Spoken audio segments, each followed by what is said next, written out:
Hello student, welcome to Chemo Cafe. आज हम discuss करने वाले हैं पर्किन रीअरेंजमेंट। पर्किन रीअरेंजमेंट क्या है? एक ऑर्गेनिक केमिकल रिएक्शन है जो रिएक्शन ईल्ड क्या कर देती है, ये प्रोडक्ट क्या देगी, alpha beta unsaturated aromatic acid देगी।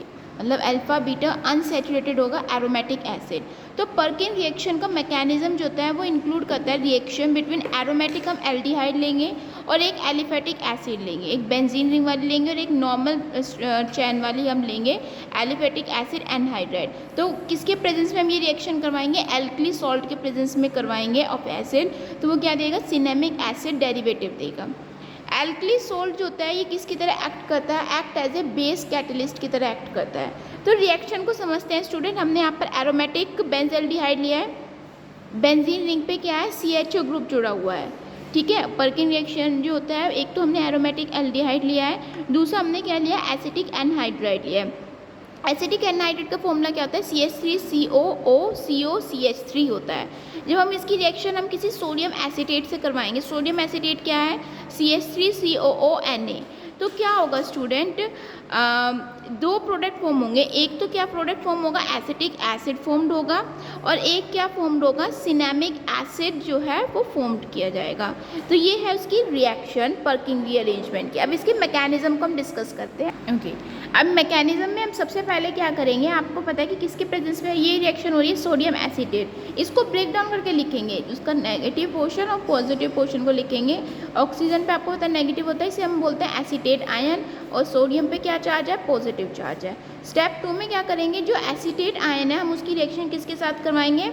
एसिटिक एनहाइड्राइड के साथ करवाएंगे। तो एसिटिक एनहाइड्राइड के साथ करवाने पे क्या होगा कि जो ये एसिटिक एनहाइड्राइड है ये H अपना देगा इसको। एसिटिक ऑक्सीजन पे नेगेटिव है तो ये H इस ऑक्सीजन के पास जाके जुड़ जाएगा, बाकी CH2 पे क्या आ जाएगा? नेगेटिव चार्ज आ जाएगा, जिसे हम क्या बोलेंगे? कार्ब एनाइन बोलेंगे। स्टेप 3 में क्या होगा स्टूडेंट? जो कार्ब एनाइन बना है, जो दूसरा एरोमेटिक बेंजल्डिहाइड था, अब हम उससे उसकी रिएक्शन करवाएंगे।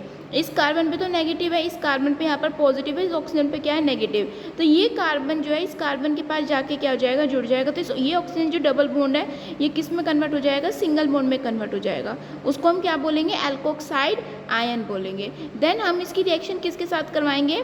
एसिटिक एसिड के साथ हम इसकी रिएक्शन करवाएंगे। एसिटिक एसिड क्या देगा? अपना एक H पॉजिटिव को रिलीज करेगा, एक H पॉजिटिव इस ऑक्सीजन के पास जाके जुड़ जाएगा। और देखिए ये एक वाला कार्बन क्या है? अल्फा कार्बन है, क्योंकि फंक्शनल ग्रुप जुड़ा हुआ है, एस्टर फंक्शनल ग्रुप है। ये वाला क्या है? बीटा कार्बन है। तो इस बीटा पे OH ग्रुप है, तो इसे हम क्या बोलेंगे? बीटा हाइड्रोक्सी एनहाइड्राइड बोलेंगे। देन नेक्स्ट में क्या करेंगे? डिहाइड्रेशन करेंगे। डिहाइड्रेशन स्टूडेंट हम कहाँ से करेंगे? मतलब H ये तो देगा अपना H, और बीटा क्या देगा? OH देगा। वहाँ से पानी बाहर निकल कर तो कार्बन कार्बन के बीच में क्या आ जाएगा? डबल बॉन्ड आ जाएगा। देन आप उसको वाटर से ट्रीट करिए। ऑक्सीजन पे आपको पता है नेगेटिव है, इस कार्बन पे क्या है? पॉजिटिव है। तो इस ऑक्सीजन के पास ये ऑक्सीजन नेगेटिव है, तो ये हाइड्रोजन इसके पास जाके जुड़ जाएगा, तो ये बन जाएगा सिनेमिक एसिड, और दूसरा क्या बन जाएगा? Product acetic acid. Thank you, hope you like and subscribe to my channel.